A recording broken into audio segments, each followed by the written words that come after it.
Joining me now is Hereford manager Paul Caddis. Paul, well done. Almost the perfect bounce back after Tuesday night, really. Yeah, it was. 4 goals at home, clean sheet. Still think we can play better, I genuinely do. But it's a brilliant reaction to what's been a difficult couple of days for us. I've got to say the players were excellent. They dug in.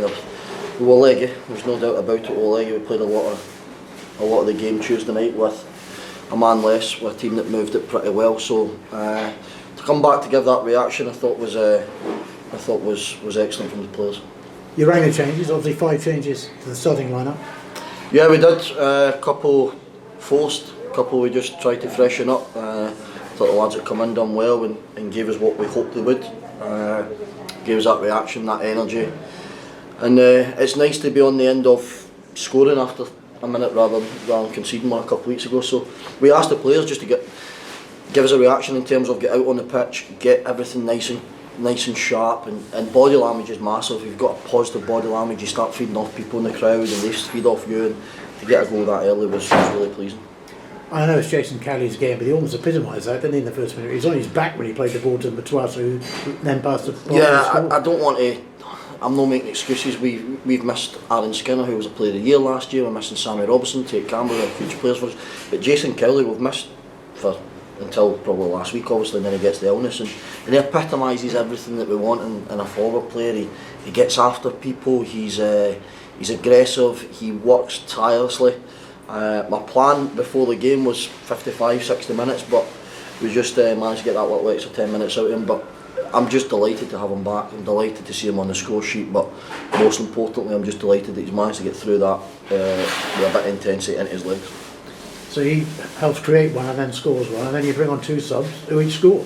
Yeah, our impact. I'm sure I looked a couple of weeks ago, and there was no other club that got close to us in terms of impact, players coming on the pitch. So we were really pleased with. Babs puts a brilliant ball in, and Willow has a brilliant finish, and then I don't know if it was just before that or after it, Willow creates his own chance, the goal makes a brilliant save, and we're going to need that. Listen, I don't want to make excuses. I'm really delighted for the players. It's been a tough week. We've been leggy. There's players there that are playing through injury, but that happens. There's players up and down the country that are doing the same. But yeah, just really delighted with the result. But most importantly, I'm really pleased with the clean sheet.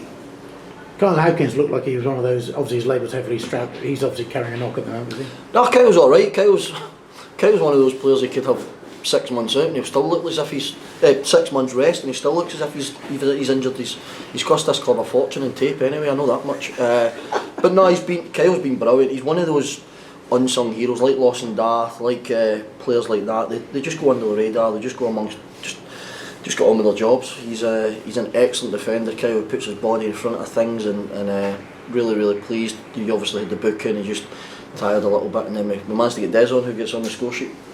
You mentioned Lawson Darth. He was obviously on the corners and set plays. Alex Babels on the bench today. His first one didn't beat the first defender, but after that he didn't put a foot wrong for set plays. No, he didn't. The first one, to be fair, was something we worked on. It was somewhat. It wasn't really his fault. Somebody was in the wrong position, but yeah, his delivery's brilliant. I remember when he was here against us with Banbury, and it was one of the reasons we brought him into the club as well. His set pieces have been excellent.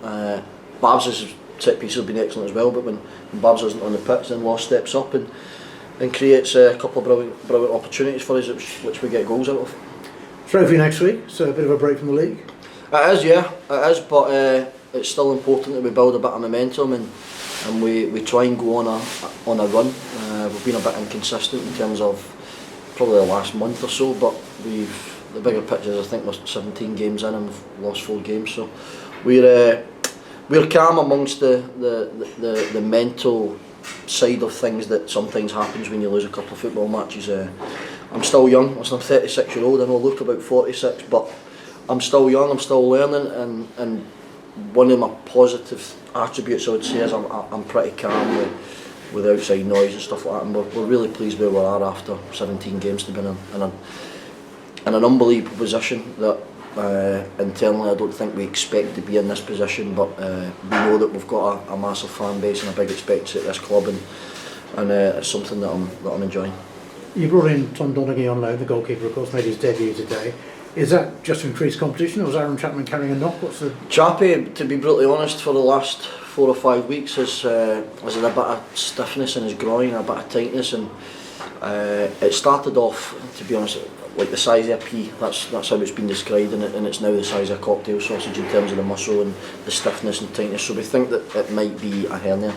So Chappie's been to the GP and he's got further tests next week, so we'll find out about that. But Tom, got to say a special mention, sorry I should have mentioned Tom, he's come in, we managed to get it over the line yesterday, and I've got to thank Charlie Adam at Fleetwood and Jack Higgins at Fleetwood, who've shuffled a few things round about for us. Tom was meant to be playing on Tuesday for Fleetwood first team in the Checker Trade Trophy, and he's someone I knew from my time there, and once we knew it was possible, then we were delighted to get him in. His kicking was excellent.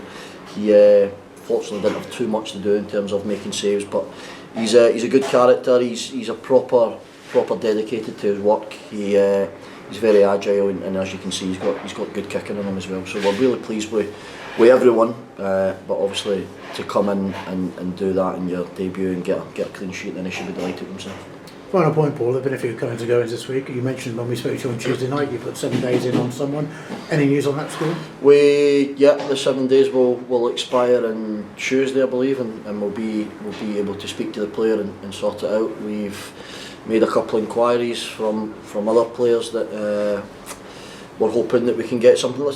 There's no two ways about it. Let me make it clear as well that there's finances there, so there is room to go and bring players in, but when you're trying to get players, I try and value them at a certain level. For example, we tried to get a player from step 3 who's down the bottom end of step 3 that would have came in and been a country mile our top earner, so we won't do that in terms of they have to earn to come to this club, and we've had players like Alex Barbos, like Aaron Skinner, who were here last year, who were rewarded, and Cowley and stuff like that. So we'll keep looking. We know that and recently I think our problem's been creativity rather than actual chances missed. I would rather come in as a manager after a game and have a go at Jason Cowley or Andy Williams or Adam Rooney or Akeem Rose or whoever it is that plays at the top for missing chances, but lately I don't think we'll be creating enough. So we're looking for a bit of creativity up the top end. We think we've identified 2. We've got one that we're hoping that we can agree something on Tuesday, and then the other one will be a couple of days later before we can speak to them. Thanks for your time, Paul. Well done. No problem, thank you.